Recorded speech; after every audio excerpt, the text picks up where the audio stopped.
శాంతి ప్రసాద్ అన్న మంచి హాస్యం మండిస్తున్నాడు. కాకపోతే శాంతి ప్రసాద్ అన్న ఇంకా అయిపోయింది సార్, టెన్షన్లు అయిపోయినాయి, ఆగ్రహాలు అయిపోయినాయి, ఉద్రిక్తతలు అయిపోయాయి, మొత్తం హీట్ మూమెంట్ అంతా అయిపోయింది. సో అందరూ కొంచెం నవ్వుకుంటా కాసేపు సరదాగా మాట్లాడుకుంటాం బెటర్. మాట్లాడతా.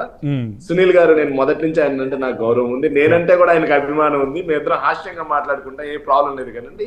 కాకపోతే నేను చెప్తున్నా, శాంతి ప్రసాద్ అన్న 2019లో వైఎస్ఆర్ కాంగ్రెస్ పార్టీకి వచ్చిన సీట్లు 151. అందులో వైఎస్ఆర్ కాంగ్రెస్ పార్టీ 1 to 2% మధ్యలో గెలిచిన సీట్లు 24 అన్న. 24 అంటే మీరు అన్నట్టుగా 1 to 2% కింద చేంజ్ అయితే మాకు పోయే సీట్లు 24. మిగిలిన ఎన్ని ఉంటాయన్నా? 130, 120 మధ్య. ఒక్క నిమిషం శాంతి ప్రసాద్ అన్న, ఒక్క నిమిషం.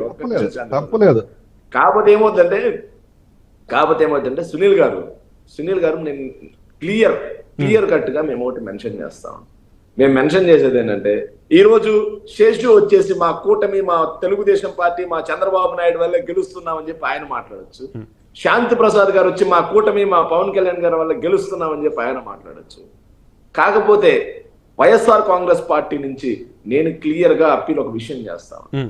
కూటమి ల్యాండ్ టైటిలింగ్ యాక్ట్ కూడా మాట్లాడు. ల్యాండ్ టైటిలింగ్ యాక్ట్ పెద్ద విష ప్రచారం అని చెప్పి ప్రజలందరూ తిప్పి కొట్టారు. ప్రజలందరూ కూడా, మహిళలందరూ కూడా ఒక అంశం మీద కూర్చున్నారండి. మహిళలు, వృద్ధులందరూ కూడా ఒక అంశం మీద కూర్చున్నారు. ఏంటంటే, జగన్మోహన్ రెడ్డి గారు మనకి క్లియర్ గా సంక్షేమాన్ని అందించారా లేదా, మన ఇంటికి సంక్షేమ పథకాలు అందాయా లేదా, సంక్షేమ పథకాల్లో ఎలాంటి లంచాలు, అవినీతి లేకుండా అందాయా లేదా. ఇంతకు ముందు మనం ఈ పరిస్థితి చూసామా? ఇంతకుముందు ఇలాంటి పరిస్థితి లేదు కదా. జన్మభూమి కమిటీల అరాచకాలకు మనం గురయ్యాం కదా. కానీ ఈ రోజు అలాంటి పరిస్థితి లేకుండా క్లియర్ గా మనం అర్హులమైతే మన ఇంటికి ఇలాంటి పథకాలన్నీ వస్తున్నాయి కదా అని చెప్పేసి మహిళా మనులందరూ కూడా ఆలోచన చేయడం జరిగింది. ఆలోచన చేయడం జరగడమే కాకుండా వాళ్ళ విలక్షణమైన తీర్పుని ఓటు అనే ఆయుధంతో తీర్పు ఇచ్చారు. ఇంకో విషయం, వృద్ధులండి. తీర్పు ఇచ్చారని మీరు కన్ఫైన్ అవ్వమాకండి, తీర్పు ఇచ్చారా లేదని తెలియాలి. ఓకే, మీ కాన్ఫిడెన్స్ అది మేము పక్కాగా చెప్తున్నాం, తీర్పు ఇచ్చారు. ఇంకో విషయం ఏంటంటే, ఏదైతే వృద్ధులు ఉన్నారో వృద్ధులందరూ కూడా 2019కి ముందు ఆ పెన్షన్ డబ్బుల కోసం పంచాయతీ భవనాల చుట్టూ, ఊర్లో రచ్చబండల చుట్టూ తిరిగే పరిస్థితి నుంచి 5 నుంచి 6 తారీఖుల వరకు వాళ్ళ చుట్టూ తిరిగే పరిస్థితి నుంచి నేడు ఏమైంది, 1వ తారీఖు పొద్దునే వాళ్ళ ఇంటికి వెళ్ళి డోర్ కొట్టి మనం పెన్షన్ ఇచ్చే పరిస్థితి వచ్చింది.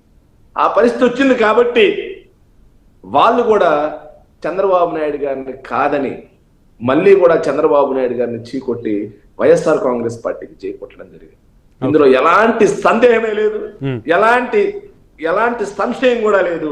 ఖచ్చితంగా ఈ తీర్పు అనేది 2024 జూన్ 4వ తారీఖున పిఠాపురంలో మరి చరిత్ర లిఖించి పిఠాపురంలో డిప్యూటీ సీఎం ఆఫర్ ఇచ్చేసారు ఏకంగా ప్రజలందరికీ.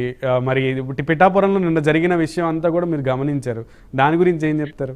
డిప్యూటీ సీఎం అవుతున్నారా వంగా గీత? సార్, వాస్తవంగా చెప్పాలంటే నిన్న నైట్ 11 వరకు కూడా చీఫ్ ఎలక్షన్ ఏజెంట్ గా, కొన్ని చోట్ల నైట్ 10కి మొత్తం వల్ల లేట్ గా రావడం జరిగింది. పిఠాపురం